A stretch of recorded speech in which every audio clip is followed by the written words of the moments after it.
आता most important question आहे सिकमलाच आपण एका आयुर्वेद भाषेमध्ये उंडूक असा शब्द आलेला आहे आयुर्वेदामध्ये. आयुर्वेदिक नाव त्याचं काय उंडूक, वेरॅज द मॉडर्न त्याचं आलं आहे सिकम.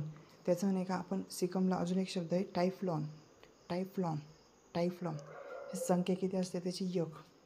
परत आता त्याचे नाही का आपण ॲज युजल नाही का आपलं कोष्टांगांचा जो सुश्रुताने श्लोक सांगितला आहे 8 कोष्टांग सांगितलेले ते आपण त्याचा श्लोक लिहायचा.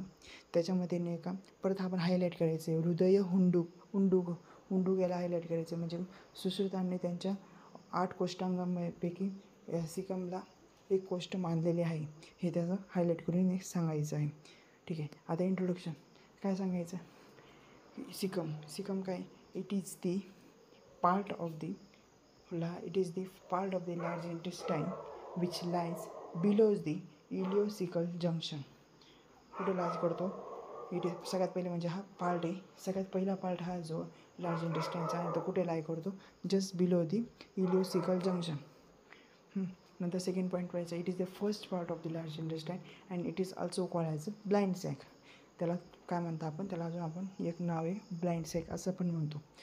त्याचं its main function is to receive the food material from the ileum and transfer that food material to the ascending colon.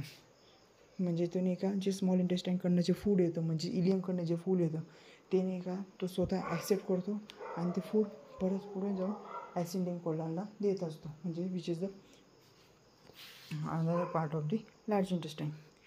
एवढेच पॉईंट लिहायचे. नंतर त्याचं लोकेशन राईट इलियाक फोसा. सिकमचं लोकेशन काय राईट इलियाक फोसा. आता रिलेशन्स पेरिटोनियल रिलेशन. आता caecum हा नाही का all surrounded by the peritoneum म्हणजे तो पूर्णपणे नाही का बाहेरून पूर्णपणे तो पेरिटोनियमने सराउंडिंग असतो. दुसरं म्हणजे विसरल रिलेशनमध्ये त्याचं अँटेरियल आणि पोस्टेरियल. अँटेरियली त्याच्यामध्ये ऑब्वियस आहे अँटेरियल सगळ्यात वरती ॲब्डोमिनल मसल्स ॲब्डोमिनल वॉल राहील जे आपले लेयर्स असतात ॲब्डोमिनलचे लेयर्स ते राहतील. नंतर कॉइल्स ऑफ इंटेस्टाईन राहतील. ठीक आहे. नंतर सेकंड आहे पोस्टेरियरली काय राहणार आहे ॲपेंडिक्स राहील. नंतर कॉइल्स ऑफ इंटेस्टाईन ॲपेंडिक्स राहील आणि नाही का राईट अँड लेफ्ट किडनी राहणार आहे पोस्टेरियरली आणि टेस्टिक्युलर और ओव्हरियल व्हेसल्स येते. ब्लड सप्लाय काय caecal branch of the ileocolic artery. Blood supply काय caecal branch of the ileocolic artery.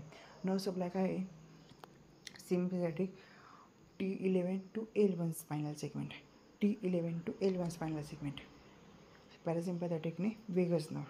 आता वेनस ड्रेनेज काय मोस्ट ऑफ दी जे ऑर्गन्स आपण बघितले डायजेस्टिव्ह त्यांच्या वेनस ड्रेनेजमध्ये सुपिरियर मेसेंट्रिक वेन. पँक्रियासमध्ये पण आपल्याला सुपिरियर मेसेंट्रिक वेनचा उल्लेख दिसतो. इथं पण सुपिरियर मेसेंट्रिक वेन आलेलं आहे. आता त्याची क्लिनिकल अनाटॉमी काय सिकायटिस्ट म्हणजे नाही का inflammation of the caecum is called as a सिकायटिस्ट. ठीक आहे. सगळ्यात पहिले इन्फ्लॅमेशनचा पॉईंट लिहायचा. नंतर surgical removal of the caecum is called as a caecectomy. ठीक आहे. नंतर नाही का थर्ड पॉईंट लिहायचा cancer of the caecum is called as a carcinoma. ठीक आहे.